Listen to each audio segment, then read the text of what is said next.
Hello all, and welcome to my 13th water review for YouTube. Today is Friday, April 27th. Happy Friday, and happy spring as well. Now, to celebrate this happy occasion of the spring warm weather finally arriving, I thought we should review a happy water.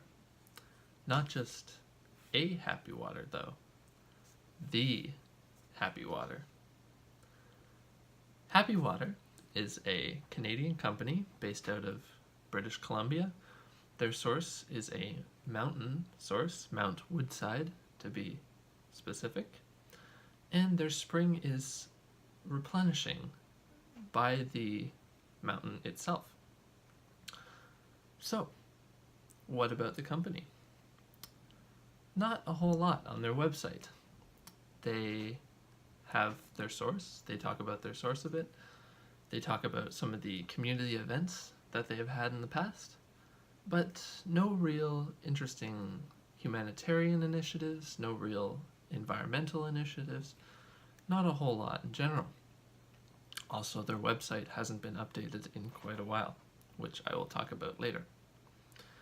They won in 2013 the Canadian Most Innovative Product Award.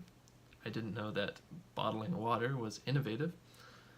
And they're also part of the Canadian Bottled Water Association, which maintains a high standard for bottled water to ensure the highest quality.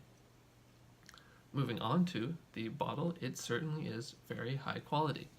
The plastics for both the bottle and the cap are made out of very nice plastic, and the label is also very nice with this interesting, unique texture to it. It almost has like a soft paper feel to it.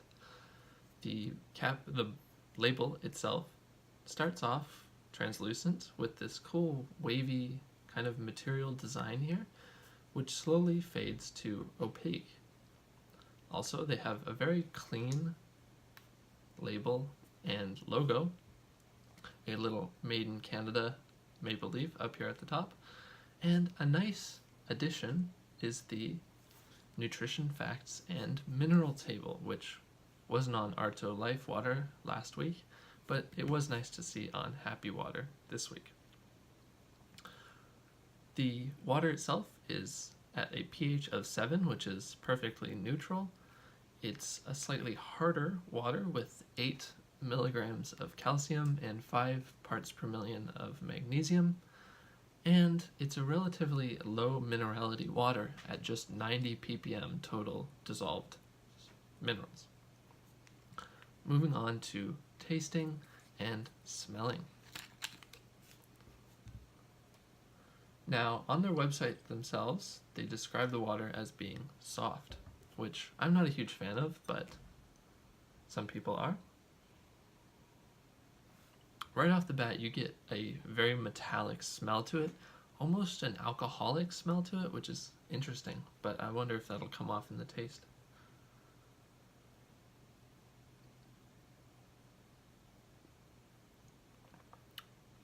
In terms of taste, you get a very slight metallic taste to it. The alcoholic smell to it doesn't come off in the taste, which is good, but it does have a very subtle metallic taste to it, which I do personally like. It's very subtle though, even more subtle than Arto Life Water and especially Smart Water. I do agree with them saying it does have a soft mouthfeel. Not nearly as soft as something like a Fiji, but it definitely is on the softer side of things. Now, the taste certainly makes up for this softness, and this is why Happy Water was my water of choice for a while, also because you tend to be able to get a pretty good deal on this bottled water. So, quick review there. Now on to the final score.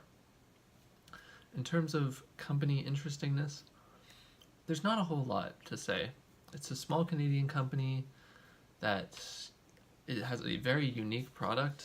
This is almost into the premium bottled water sector, up there with Smart Water and Arto Life Water, but I worry about them in terms of long-term sustainability.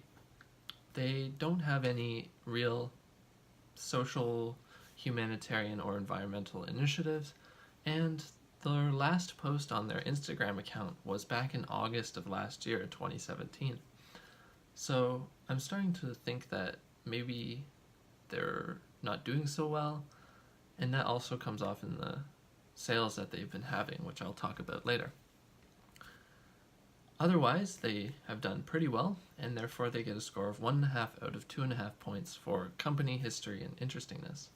They also have a cool source, the Mount Woodside Mountain Spring. In terms of bottle design and materials, they get a full score here, 2.5 out of 2.5 points. The materials they use are very high quality, the label is very clean and complete with the mineral table and the nutritional facts, so no points taken off there. In terms of taste as well, they do quite well. They get 3 out of 4 points.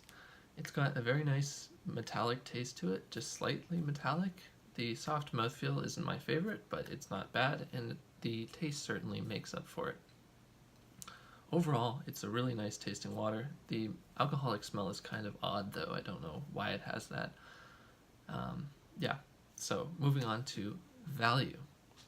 This half-liter bottle was $1.20, I got it on sale. They also have a full liter bottle, which goes for $2 or less. You can usually find it on sale for much less than $2. And they also have a 5-liter box with a spout on it, which is quite unique and comes at a premium. I believe they're around $5 or $6. So this is a red flag for me. They are constantly having sales on Happy Water. It's always on sale whenever I go to the grocery store, and this makes me think that they're, again, not doing so well. Companies that are doing well don't tend to have sales all the time. So that is kind of worrying, but the value is quite good, and therefore they get 0.75 points out of 1.4 value. So the final score for Happy Water is 7.75 out of 10. This puts them slightly below Arto, which we did last week, and Fiji, but slightly above Aquapana, right near the middle. I hope you enjoyed this week's water review. Next week, we'll be leaving the country for our water. I believe none of you will have heard of this water. It's quite a unique water. From Europe. I will not give you the specific country, but it is from Europe. Thank you for watching. I hope you enjoyed. Please subscribe, like, comment, any water suggestions you may have, and I will see you next week. Thank you for watching.